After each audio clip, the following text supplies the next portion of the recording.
This is Captain's Log with your host, Captain Mark Gray. Welcome aboard. Our guest is Judge Albert T. Blandford, past commander of the Ventura U.S. Power Squadron. Could you give us some of your boating history, experience, background, sir? Yes, I'll be very glad to, Mark. In World War II, I joined the United States Coast Guard, and I became a seaman and spent 42 months in the Coast Guard during World War II. I was a seaman aboard a buoy tender in the Hawaiian Islands area, and then after that I was a signalman on an LST. That's a flag man on a big ship. Yeah, we used the flag, although we used the blinker light more than we did flags. But we used flags and the blinker light. The LST is used for... landing ship tank. Right. The bow doors used to open and the tanks would come rumbling out onto the beach. That's way back there. And then to...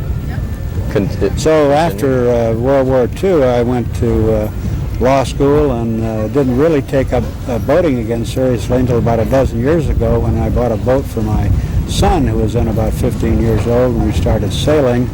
And about that time I joined the Power Squadrons. The United States Power Squadron is a national private boating organization, and I joined the Ventura Power Squadron, which is one of the squadrons in the United States Power Squadrons. And I'm the past commander, a past commander of that squadron now. I understand that your son, when he was young, you started him off on all the boating courses, and how long did that take before he graduated? He was only 15 when we joined the squadron. He was not a full member at that time. He wasn't old enough, but he's taken all the courses that are offered, all the advanced grade courses that are offered up through navigation. And in fact, 2 summers ago, he navigated a 37-foot Irwin down from Seattle down here to Channel Islands Harbor. I say, that's quite a trip. Could you tell us a little bit about the history of the Power Squadron? Power Squadron was organized about the turn of the century, about the time that power boats began appearing on the scene as recreational boats. Before that, they'd all been sailboats.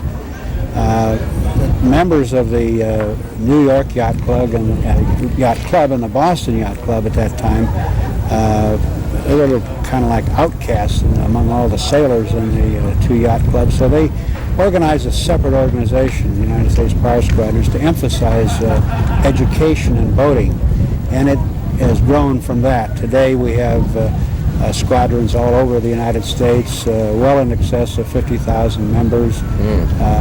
For example, here in Southern California, there are 19 squadrons in what they call the 13th District.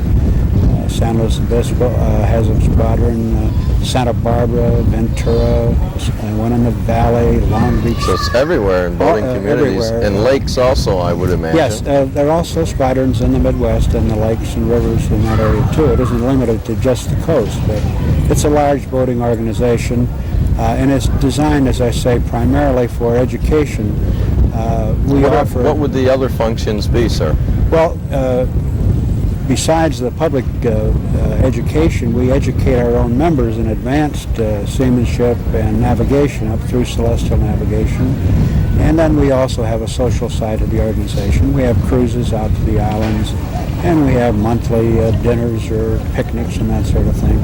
But primarily we're a educational organization.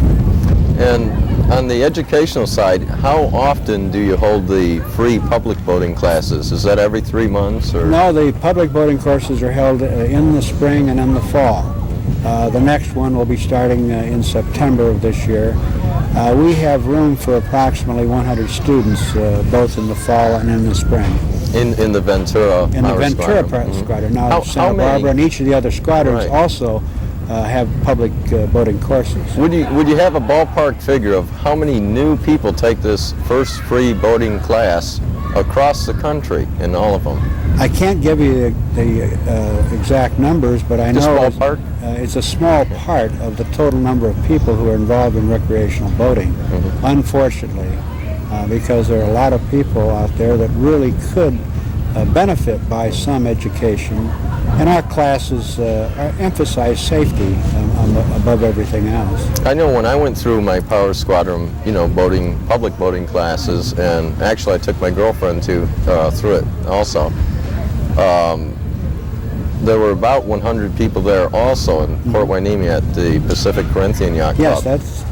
And it seems that if you multiply that out across the country and all of the, offices that you have, that's a tremendous amount of people. I don't think all of the squadrons have courses that are quite that large, but they all have they all put on classes, and there's a large number throughout the country who take our classes, but there are a great many more people who own boats who do not take the classes. And I understand once you've taken the class and you get your certificate after you pass the test, and I think we started in September and our test was given in January or December. Yeah, it runs about 14 weeks roughly. At 1 hour per week, or one class per week, I'm sorry. Usually ran 2 or 3 hours, I guess. Once that is done, then you can join the Power Squadron, right? We're a private boating organization, Mark. You can't just knock on the door and demand entrance.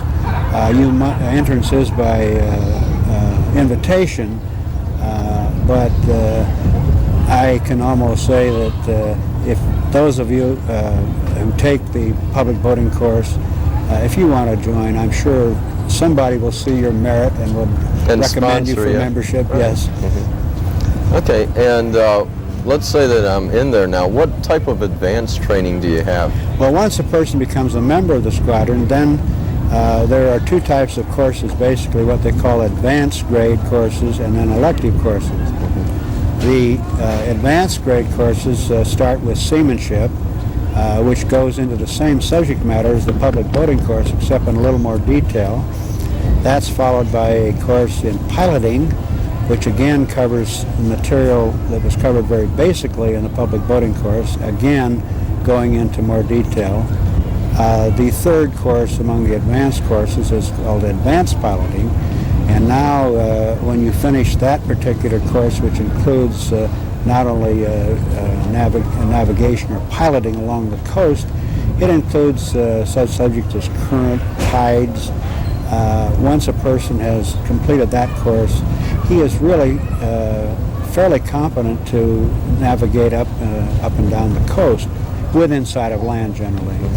The next courses, advanced courses, are in celestial navigation, called junior navigation, where you actually learn to use the sextant, and upon completion... For our people that are unfamiliar with boating, a sextant is a piece of equipment that you shoot the stars. A sextant is an instrument by which you measure the angle between a heavenly body and the horizon. Yep. We're going to be back with more right after our break.